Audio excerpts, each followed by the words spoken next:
আসসালামু আলাইকুম, শুভ সকাল। আজকে মর্নিং গাইডলাইন 5 একটু বসেই কথা বলি। কথা বলবো অ্যাডমিশনের চান্স পাওয়ার জন্য একজন স্টুডেন্টকে ঠিক কত ঘন্টা পড়াশোনা করতে হয়।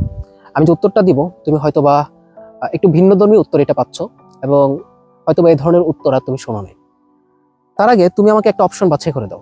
প্রথম অপশন, তুমি অ্যাডমিশনে নিজেকে কোন জায়গায় দেখতে চাও?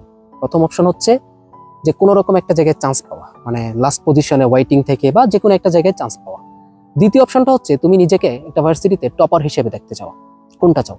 যদি তুমি প্রথমটা চাও তাহলে আমি তোমাকে সাজেস্ট করব প্রত্যেকদিন কমপক্ষে কমপক্ষে 6 থেকে 7 ঘন্টা পড়াশোনা করো। কারণ বাংলাদেশে অ্যাডমিশনের সিস্টেমটা এখন এমন এমন জায়গায় এসে দাঁড়াইছে যে তুমি যদি কমপক্ষে ডেইলি 6 থেকে 7 ঘন্টা পড়াশোনা না করো, তারপরেও দেখা যাবে যে লাস্ট যে পজিশন বা হচ্ছে ওয়েটিং থেকে যে চান্স পাওয়া, ওইটাও তোমার পক্ষে ইম্পসিবল হয়ে দাঁড়াবে।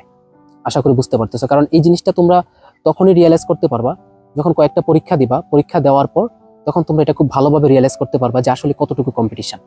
সেকেন্ড আসো, if you want to be a topper, মানে তুমি যদি নিজেকে একটা টপ পজিশনে দেখতে চাও, যে একটা ইউনিভার্সিটিতে তুমি একদম টপ লেভেলে পজিশন, এমন একটা রেজাল্ট যে রেজাল্টটা দেখে মানুষ অবাক হয়ে যাবে। হয়তোবা তুমি কোনো কলেজের টপার না, ভাবতে পারো যে আমি তো কলেজের টপার না, বা আমি স্কুলের টপার ছিলাম না, বা আমি সেই সোকল স্টুডেন্টটা না যাকে মানুষ মনে রাখবে। তো আমি ওই ধরনের স্টুডেন্ট না, আমি এতটা মেরিটিয়াস স্টুডেন্ট না।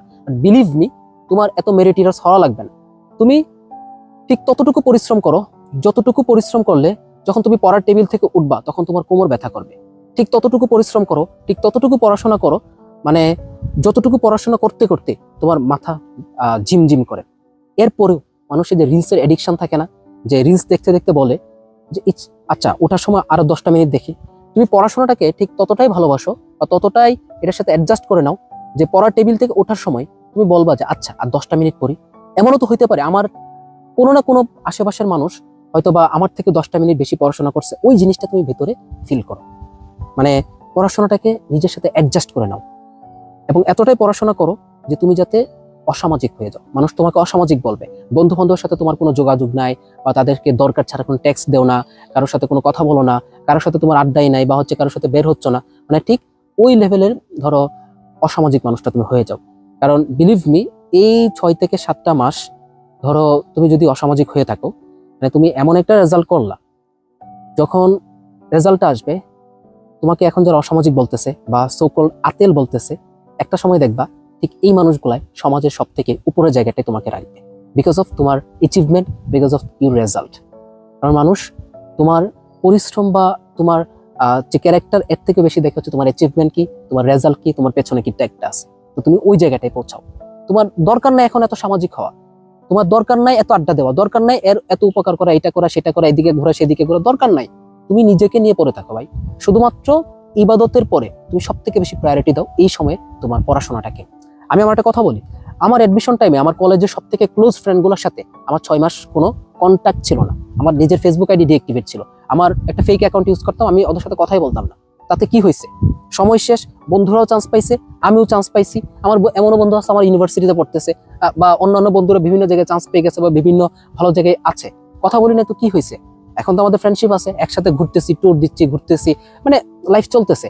বাট তোমরা যদি এটা মনে করো যে আচ্ছা বন্ধুর সাথে কথা বলতেছে না, বন্ধুত্ব শেষ হয়ে যাবে, তোমার এই স্ট্রাগলের সময়টাতে যে বন্ধুর সাথে কথা না বলার পর সেই বন্ধুত্বটা শেষ হয়ে যাবে, তোমার সেই বন্ধু তোমার লাইফে একটা বিন্দু পরিমাণ কাজে আসবে না। সেই বন্ধু তোমার দরকার নাই, বাদ দাও। এখন তোমার স্যাক্রিফাইস করার টাইম, এবং তুমি তোমার টাইমটাকে স্যাক্রিফাইস করো, তুমি তোমার আনন্দগুলোকে স্যাক্রিফাইস করো। ঠিক আছে? ঠিক ততটুকুই পড়াশোনা করো। তোমার চতুর্পাশের মানুষ যাতে তোমাকে ভাই অসামাজিক বলে, বলুক, তাতে তোমার কিচ্ছু আসে যায় না। এবং মানুষ অসামাজিক যে বলতেছে সেটা যাতে তোমার কান পর্যন্ত না আসে। কারণ কান পর্যন্ত আসার জন্য তোমার একটা আড্ডায় বসতে হবে, কান পর্যন্ত আসার জন্য তোমার কিছু আজাইরা মানুষের সাথে যোগাযোগ করা লাগবে, সেটা যাতে না হয়। ওকে? বেশি না, 6 থেকে 7টা মাস লাইফে সবসময় ভাই স্ট্রাগল করতে হয় না, সবসময় নিজেকে গুটিয়ে রাখতে হয় না। লাইফে কিছু সময় আসে যখন নিজেকে অনেক গুটিয়ে রাখতে হয়, এবং সেইটা দেখবা যে কয়েক বছর পর পর আসে। এখন একটা সময় আসতেছে, আরেকটা সময় হয়তো তোমার 4 বছর 5 বছর পর যখন তুমি জবে ঢুকবা বা হচ্ছে জবের জন্য স্ট্রাগল করবা বা নিজের কেরিয়ার নিয়ে স্ট্রাগল করবা, ঠিক সেই সময়টাতে আসবে। লাইফে এইভাবেই আসলে একটা পিরিয়ড আসে, এবং যেই সময়টাতে মানুষের নিজেকে স্যাক্রিফাইস করতে হয়, নিজের আনন্দগুলো বা ইচ্ছাগুলোকে স্যাক্রিফাইস করতে হয়, এবং ঠিক তত সময় তোমাকে পড়াশোনাকে দিতে হবে, এবং ঠিক তত ঘন্টায় পড়াশোনা করতে হবে।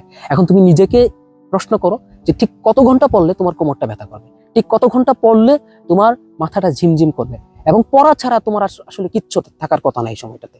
যদি তুমি নিজেকে টপার করতে চাও এবং তোমার রেজাল্টটা দেখে মানুষ যাতে তোমার দিকে তাকিয়ে থাকে।